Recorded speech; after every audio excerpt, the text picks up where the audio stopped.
মৌসুমীর রান্নাঘরে সবাইকে জানাই স্বাগত। আশা করি আপনারা সবাই ভালো আছেন। তো আজকে খুব সহজ পদ্ধতিতে একটা তড়কা আর রাজমা একসাথে মিশিয়ে এটাকে বানাচ্ছি, সেই রেসিপিটাই নিয়ে এসেছি। তো আমি সকালবেলায় রাজমা তড়কাগুলো একসাথে ভিজিয়ে রেখে দিলাম কিছুক্ষণ, তারপরে আমি সেদ্ধ বসালাম।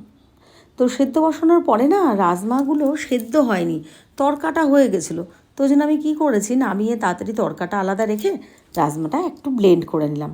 তারপরে আদা রসুন একসাথে দিয়ে একটু ব্লেন্ড করে রেখে দিলাম, পেঁয়াজটা আলাদা ব্লেন্ড করে নিলাম। তারপরে সাদা তেল গরম করতে দিলাম, একটা তেজপাতা দিলাম। আসলে এটা না আমরা বাড়িতেই টিফিনে সকালবেলা খাবো, তো আগের দিন রাত্রে ভিজিয়ে রাখলে ভালো হতো। ভেজায়নি বলে রাজমাটা হয় না। রাজমাটা যদি আগে সেদ্ধ করতে দিতাম তাহলেও হয়তো হয়ে যেত।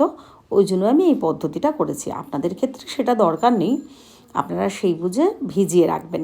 তারপরে যখন সেদ্ধ দেবেন রাজমাটা তখন একটু আগে সেদ্ধ দেবেন, তড়কাটা তার মধ্যে পরে দেবেন, তড়কার ডালটা, তাহলেই হবে। তো তেজপাতাটা একটু ভাজা হওয়ার পরে আমি দিয়ে দিলাম পেঁয়াজ বাটাটা। তো পেঁয়াজ বাটা দেওয়ার পরে আমি একটু অপেক্ষা করছি, এরপর আমি পরপর একটা একটা মশলা দিয়ে দেবো।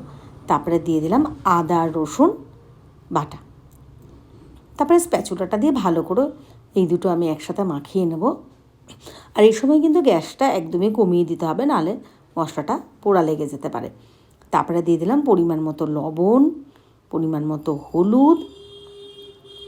আর এই ক্ষেত্রে কিন্তু ঝালের ব্যাপারটা বলি, ঝাল বা লবণটা তো সবাই মোটামুটি একটা নর্মালি খায়, কিন্তু ঝাল কিন্তু অনেকেই বেশি খায়, অনেকেই কম খায়, সেই বুঝে ঝাল দেবেন। এর মধ্যে দিয়ে দিলাম ধনে গুঁড়ো, জিরে গুঁড়ো। আর এই গুঁড়োগুলো কিন্তু আমি বাজারের কেনা নয়, আমি এগুলোকে ভেজে তারপরে আমি মিক্সিতে ব্লেন্ড করে কৌটো ভরে রেখে দিয়েছি, সব সময় পারি না ওই জন্য।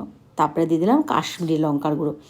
এই যে কাশ্মীরি লঙ্কার গুঁড়ো দিলাম, দেখছেন আমি কিন্তু পরিমাণে অল্প দিয়েছি, কারণ বেশি কালার বা বেশি ঝালের আমাদের প্রয়োজন নেই। একটা টমেটো টুকরো করে দিয়ে দিলাম, আপনারা প্রয়োজন হলে এখানে কিন্তু দুটো টমেটোও দিতে পারেন, তা ভালো হবে। একটুখানি ঢেকে দিলাম যাতে তাড়াতাড়ি টমেটোটা সেদ্ধ হয়ে যায়। তো দেখেছেন তেলটা ছেড়ে দিয়েছে, মশলাটা যে ভাজা হয়ে গেছে দেখলেই বোঝা যাচ্ছে। তারপরে আমি ডালগুলো দিয়ে দিলাম।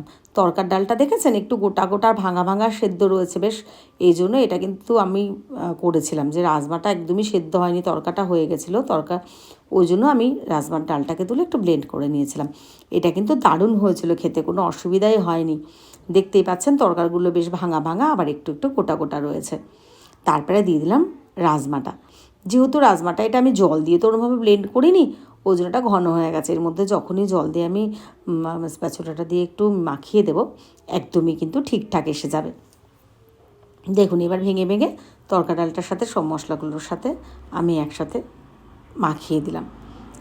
কিছুক্ষণ পরে অল্প একটু জল দেব।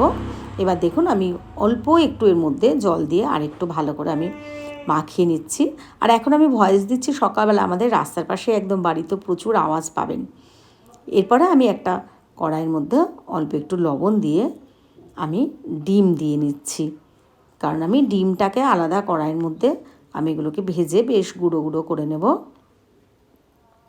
তারপরে তড়কা ডালটার সাথে মেশাবো। তো আমি ডিমগুলো দিয়ে দিচ্ছি এখানে, আপনাদের পরিমাণ মতো ডিম দেবেন। যেহেতু এটা এগ তরকাই হচ্ছে, ডিমের তরকা, তো যতটা ডিম দেবেন ততটাই ভালো লাগবে, আবার বেশি দিলেও একদম ডিম ডিম হয়ে যাবে, ওই জন্য সেটা আপনাদেরকে বুঝিয়ে দিতে হবে।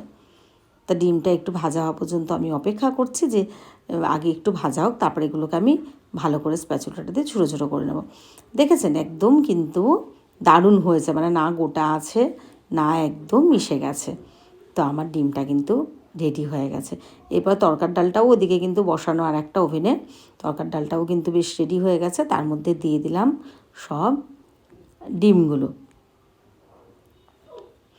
এরপরে এগুলো দিয়ে সব ভালো করে সুন্দর করে আমি মাখিয়ে নেব একসাথে। এখনই কিন্তু দারুণ একটা স্মেল হচ্ছে, বেশ দোকানের মতো খেতে হচ্ছে। কিন্তু অল্প একটু জল দিয়ে ভালো করে কিছুক্ষণ রেখে তারপরে দিয়ে দিলাম গুঁড়ো গরম মশলা। এই গরম মশলাটাও কিন্তু আমি বাড়িতে বানিয়ে রেখেছি, যদিও হ্যাঁ আমার গরম মশলাটা শেষ হয়ে যাচ্ছে প্রায়, আবার আমাকে বানাতে হবে। তো যদি আবার যেদিন বানাবো সেদিন অবশ্যই আপনাদের সাথে শেয়ার করব। ভালো করে দেখুন অল্প একটু জল তো আমি আগেই দিয়ে দিয়েছি, তারপরে ভালো করে আমি স্প্যাচুলাটা দিয়ে বেশ মাখিয়ে নিচ্ছি।